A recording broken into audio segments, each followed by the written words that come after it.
Hello! இப்ப என்ன பார்க்க போறோம்ன்னு பார்த்தீங்கன்னா, வளையல் செய்றது அதெல்லாம் இல்ல. எனக்கு வந்து குக்கிங். இன்னைக்கு என்ன வந்து பார்க்க போறோம்னா, புடலங்காவும், முருங்காவும் சேர்த்தி கொ குழம்பு வைக்கிறது. எப்படின்னு பார்க்கலாம். ஃபர்ஸ்ட்டு கேஸ் பத்திருவோம். கேஸ் இதாக்கிட்டு குக்கர் ஹீட் ஆகட்டும். ஹீட் ஆயாச்சு. இப்போ எண்ணெய் ஊத்திக்கலாம்.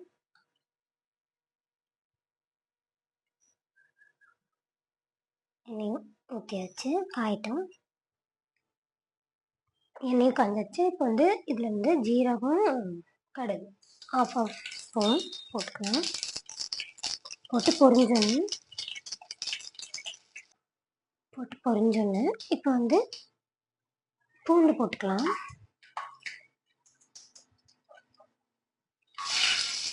போட்டு ஒரு பச்சை மிளகு, கொஞ்சம் சின்ன வெங்காயம்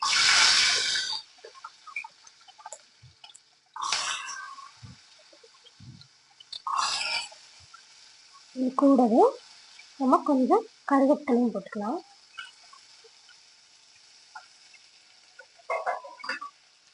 போட்டு நல்லா இலக்கிட்டுருங்க.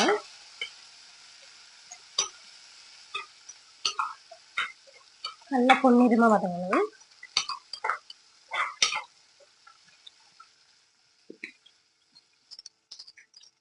வணங்கிடுச்சு. இப்போ வந்து பார்த்தீங்கன்னா, நான் ஒரு சின்ன புடலங்காவை கட் பண்ணி சேர்த்துருக்கேன்.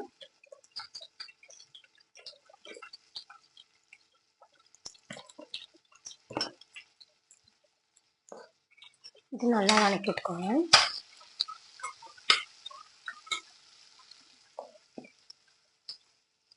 கூடவே லைட்டாக சால்ட் போட்டுக்கலாம். இந்த புடலங்காய் வதங்கிறதுக்காக இலக்கி விட்டுருங்க.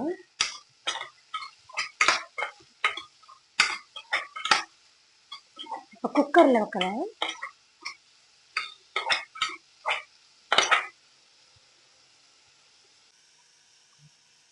பாருங்க வணங்கிடுச்சு. இது கூட நம்ம இப்போ தக்காளி சேர்த்துக்கலாம்.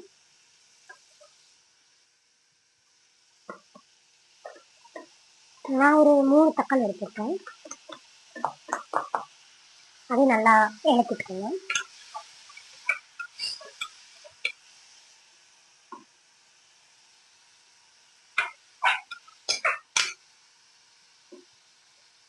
நெக்ஸ்ட் வந்து பார்த்தீங்கன்னா, முருங்காவும் புடலங்காய் சொல்லியிருக்கேன். இப்போ முருங்காய் சேர்த்துக்கோங்க. இதை நல்லா இலக்கிட்டுக்கோங்க. அதுவும் வணங்கிடுச்சு. இப்போ நம்ம சேர்த்துக்கிறது மசாலா ஸ்பைசஸ். இதில் வந்து 1 table spoon sambar powder, 1 table spoon chilli powder, 1/2 table spoon turmeric powder சேர்த்துருக்கேன்.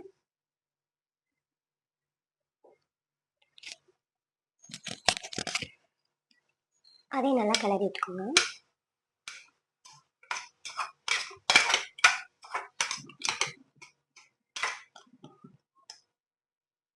நெக்ஸ்ட்டு இதுவும் வணங்கி முடிஞ்சிருச்சு. இப்போ வந்து இதில் தண்ணி சேர்த்துக்கலாம்.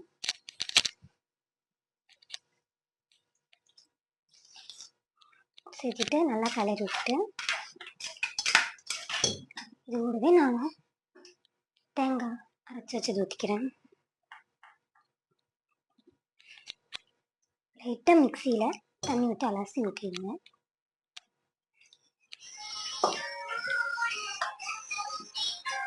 கிளறிட்டு இந்த ஸ்டேஜில் இதில் உப்பு இருக்கான்னு பார்த்துக்கணும். உப்பு இல்லைன்னா எதில் உப்பு இல்லை, அதனால ஒரு 1/2 டேபிள் ஸ்பூன் உப்பு போட்டு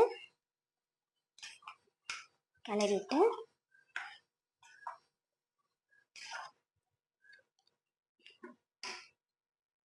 அதை விட்டு நான் விசில் வச்சு எடுத்துக்கிறேன். 2 விசில் வச்சு எடுத்துக்க பிறகு பார்க்கலாம்.